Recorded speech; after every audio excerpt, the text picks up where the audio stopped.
Hi, I'm Deborah. Welcome to another webisode of Screwed by Rockland County Courts. Today we have a very special guest, Raquel Okyay. And hi, Raquel. How are you? Hi, Deborah. How are you? I'm doing well, thank you. Thanks for having me on. Yes, thanks for coming on. I wanted to have you on to discuss some of the articles that you wrote in the Rockland County Times. And you did write one regarding the case with Susan Carrington. And I wanted you to kind of let the audience know, what your thoughts were and how this all came about. Well, I've been writing since 2005. I started off on a political blog in New York, which gained a lot of attention. I was really posting a lot about politics, a lot about candidates, and it drew a lot of attention across the state, including the attention of Human Events, which is a Washington, D.C. political conservative news journal. So I got a job with them and I worked with them for 4 years. So I have a 200 plus articles published, mostly about Second Amendment rights. But I started writing about family rights after I had moved to Florida. And I had a confrontation with CPS, which is Child Protective Services in Florida. And once that happened to me, it opened up a Pandora's box of Right. problems that I found out. So I've been doing this research on Child Protective Services and family court corruption for almost 4 years now. Wow. So I've interviewed dozens of parents, guardian ad litems, counselors, therapists, even judges. And what I put together is a really terrible pattern.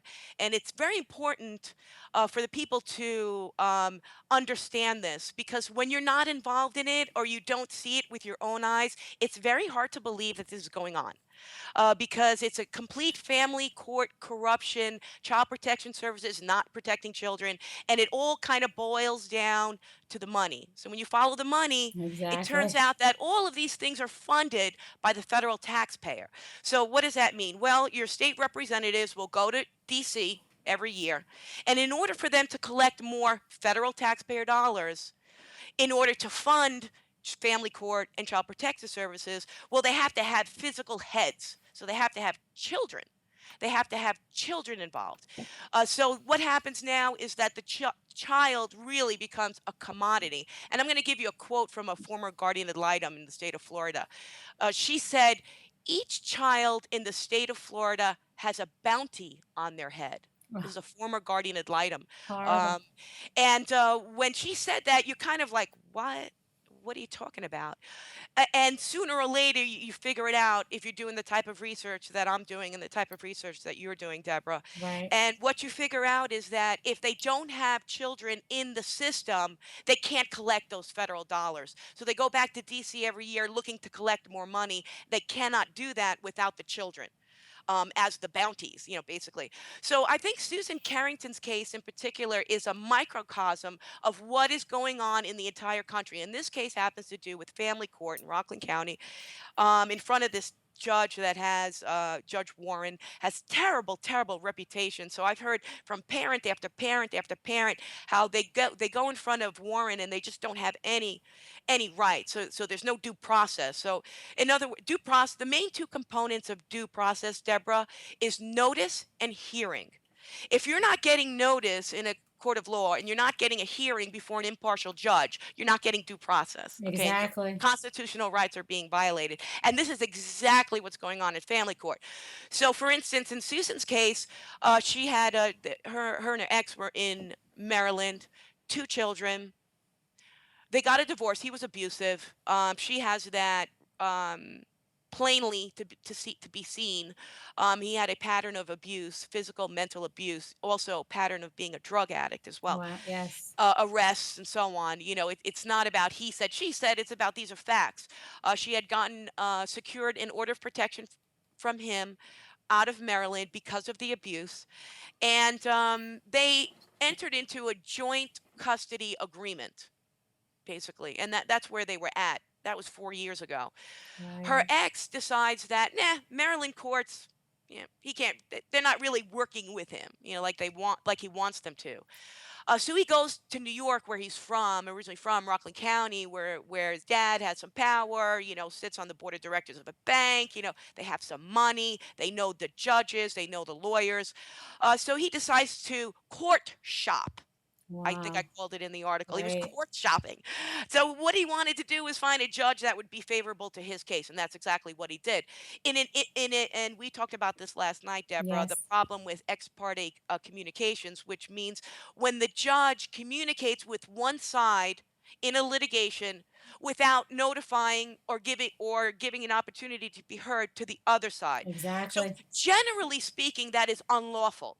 But in family court, the judges are just doing whatever they want. So if they like that mom or dad, it really doesn't matter who the better parent is. And that's not something that, I mean, I've definitely come to that conclusion, but that's something that other specialists have told me, including in the Susan Carrington story. It's not about who's the better parent or where the child is in the best interest.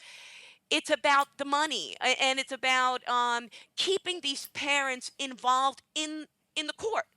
So they're feeding the system, they're paying the lawyers, they're getting new lawyers, because there's another difficulty. Very difficult to find a lawyer that you trust, that's not Right. in the game, that will actually defend your rights.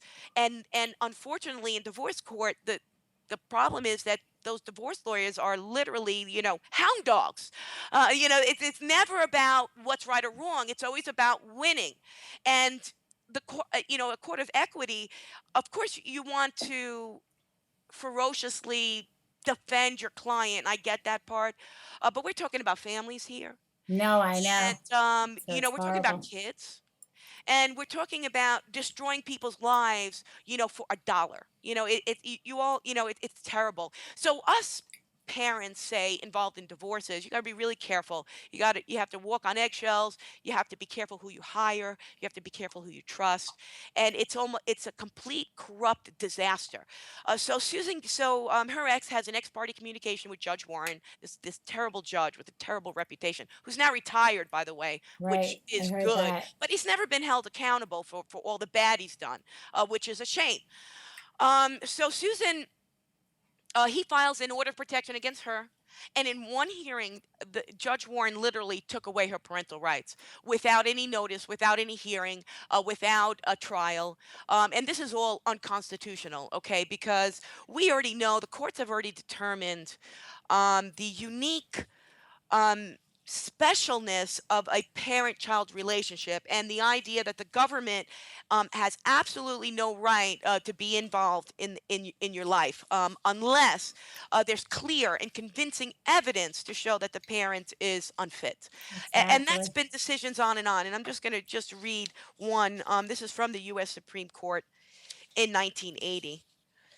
And it says, parents' interest in custody of her children is a liberty interest which has received considerable constitutional protection. A parent who is deprived of custody of his or her child, even though temporarily, suffers thereby grievous loss, and such loss deserves extensive due process protection, and that's not happening. And this case was in the interest of Cooper. It's an appellate division decision in 1980.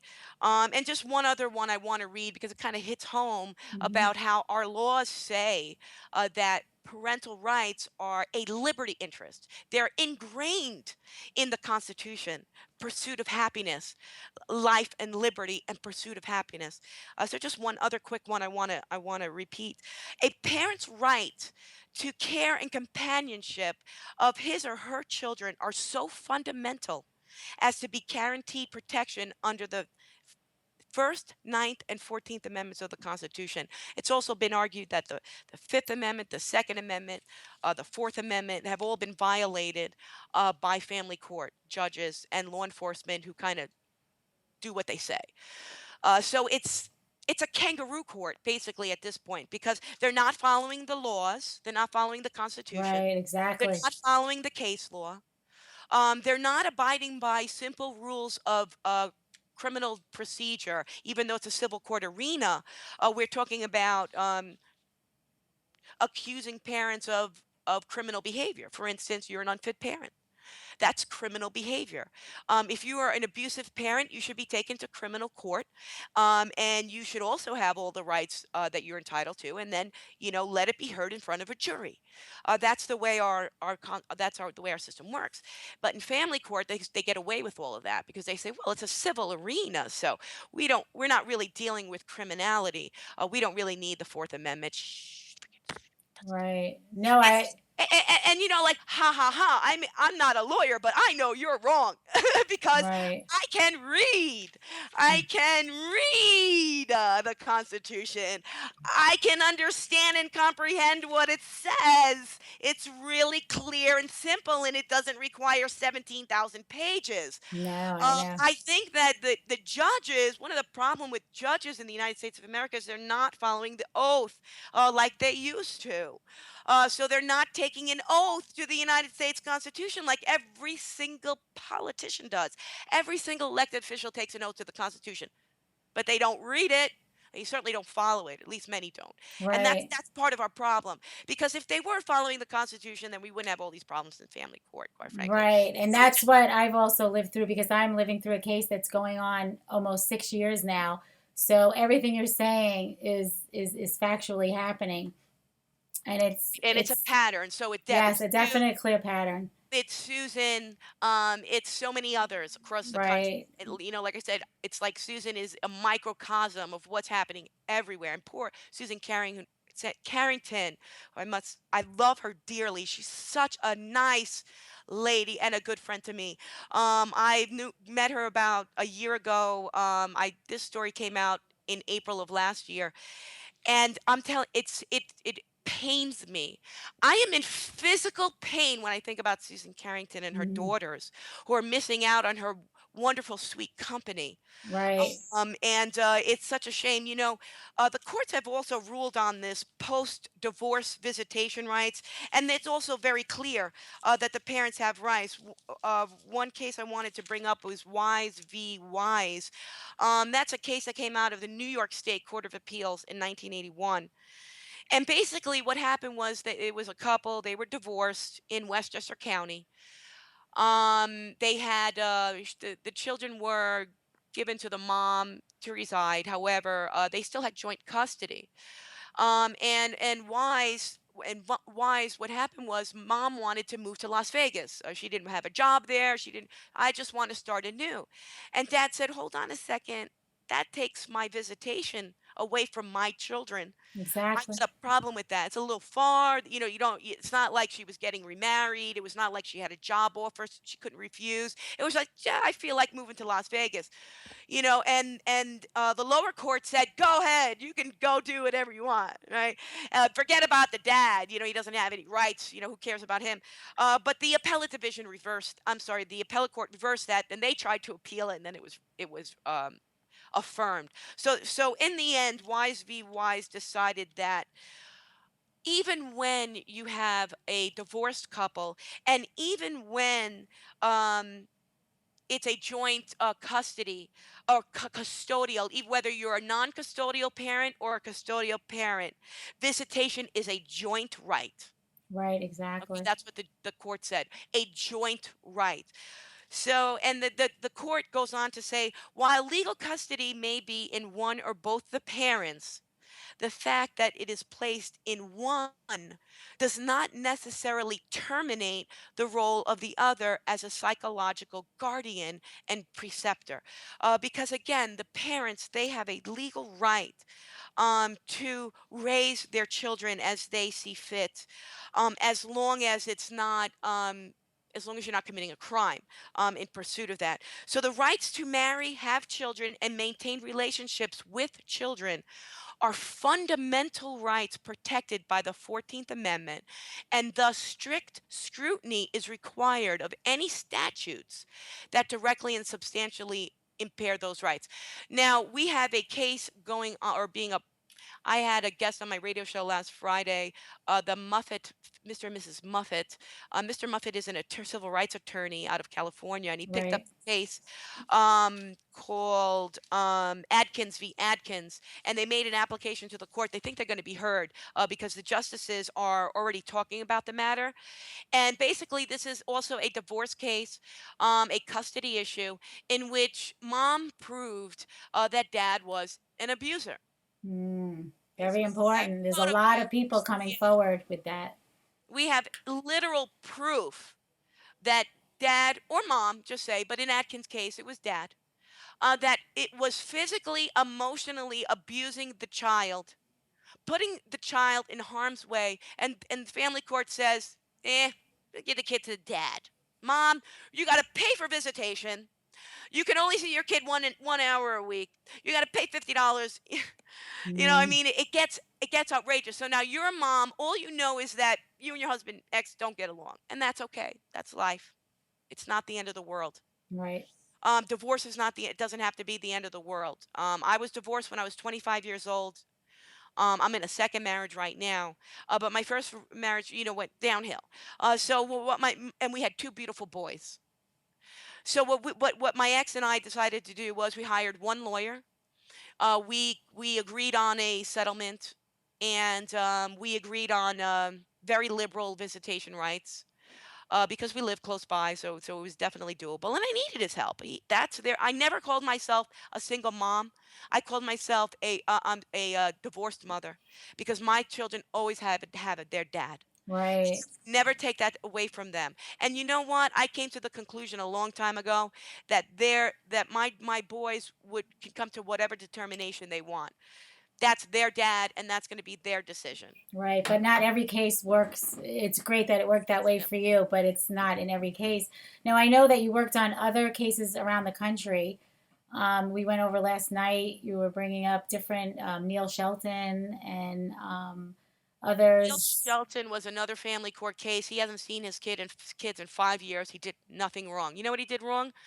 His ex-wife hired a North Carolina state assemblywoman. Ah, You know, So that's clout, that's power, that's money. This woman is a lunatic. She admitted in open court that dad never did anything to abuse mom, to abuse the kids, yet still hangs on this parental alienation. Dad hasn't seen kids in 4 years, and right. they admit that dad has never done anything abusive to mom or children. Hmm. Horrible. Well, question: do you ever get the opportunity to speak to the attorneys at all? Do you ever get to interview attorneys I that are have, yes. representing these cases? I have, yes. In fact, last week when I interviewed Mr. Moffat, who is the attorney taking that case Atkins v. Atkins to the U.S. Supreme Court, he said that he never knew this was going on. He did not practice family law. When he came across Mrs. Atkins, it was through his wife, it was through, something different. It was like a church-related event, and Mm, his wife had met her and heard about her case and said, "What is going on? What do you mean the court gave the child back to the abuser, and you don't get to see your child?" Like, it's bizarro world to the rest of the world, right? So you kind of walk into family court and you think, "Okay, I'm gonna get justice. I'm gonna get to talk to the right. judge." And then then you're sitting there like, "What? What? You don't even get to talk. You don't even get to defend yourself." Right. So sometimes lawyers will interview with me if they're good lawyers. They will because they are really defending their client's rights. But when they're not, no, they don't want to interview with me because they like this system because they get paid too. They're sort of part of the system. Not all lawyers are bad. Not all Right. judges are bad. Exactly. Not all social workers are bad, but Exactly. the system has become so corrupt that we need to start weeding this out because the children are really really hurting. Could you imagine being a little girl, Susan's daughters? I don't know. They're probably 12 or 13 now, reaching preteen age at this point, and they don't have their mommy. No, it's horrible. And this is not a mommy that is going to hurt them. This Right. is a mommy that loves them more than life itself, she's just a beautiful lady, and she's been so beat up and beat down by the system. It physically pains me. I'm going to start crying right now when I think about Susan Carrington. No, I know. Because So, I cannot fathom that the pub I think if the public knew what was going on, if they just had a small inkling of what is going on, they would do something and act. Because I think the American people would not, I don't think the American people, if they knew what I know and they know what you know, Deborah, right, I think they would come to our rescue in the form of the public right, awareness, in the form of complaining to public officials, because this is another problem. So you have all these parents having a big difficulty, whether it's in family court, CPS court, they're not getting their rights. They're having people lie. They're having, out of court right, statements being put in court without any proof, which is hearsay, or which hearsay is any out of court statement offered in court for the truth of the content contained therein is right, hearsay. So right, all of these out of court statements, well, the social worker said, da, da, da, da. Well, where is the social worker? They're supposed to be there testifying, but they don't. God, this is how they get away with it. But DCF, that's the great thing about what you're doing. You have a radio show that's on, and would you like to tell the audience when your radio show is on and what it's called? yes. I am the host of a program called Imploding the Illusion. I'm at Reach Out America Radio. We're sponsored by World Integrity News Network. And I don't only cover CPS cases, but what I do cover is the kind of news that you're not going to hear on CNN and you're not going to hear on Fox News.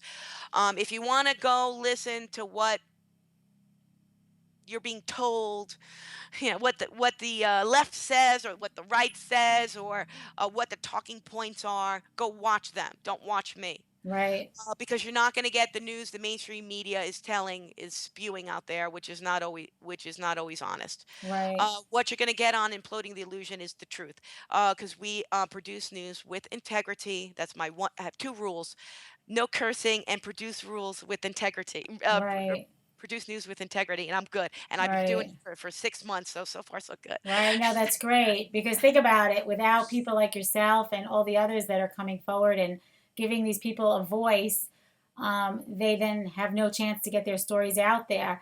Since I came forward about my case in September 2015, I have heard from so many people and so many parents that are being harmed by the system. And I can totally relate because I'm living this same nightmare. So by people coming forward and not staying silent, the silence will not give them anything like we talked about last night. I know people fear retaliation, but if they could just kind of tell me what they're gaining by staying quiet, because I thought about that myself before I came forward. Staying silent does not help you. People need to start really speaking out and being heard. And even though they're afraid, the fear is really of the unknown versus having the courage to speak out and try to make change. And I think what you're doing, and again, what others are doing that are making this known, is going to be the way to make a positive change. Change cannot come if everyone stays silent. So it's important for everyone who's listening to realize you may feel fear, but the fear is of the unknown, and you do have the courage if you dig deep inside. And you're hearing me and Raquel talking. I've had other guests come on, and there's going to be more guests coming on. You need to come out and you need to tell your story.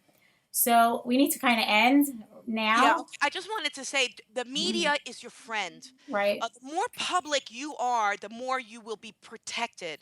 So it is important to speak out, very, very important. And tell your neighbors, your friends, your colleagues, tell them what happened to you and tell them what's going on in the family court Exactly, dependency system, because this is destroying America and right. it must stop. It must. I totally agree. And I so appreciate you coming on. And I will be in touch Welcome. with you. Yeah, And I hope to have you on again. thank And you. at a time where things are really moving along and change is really happening. And again, it can only So, happen if people speak up.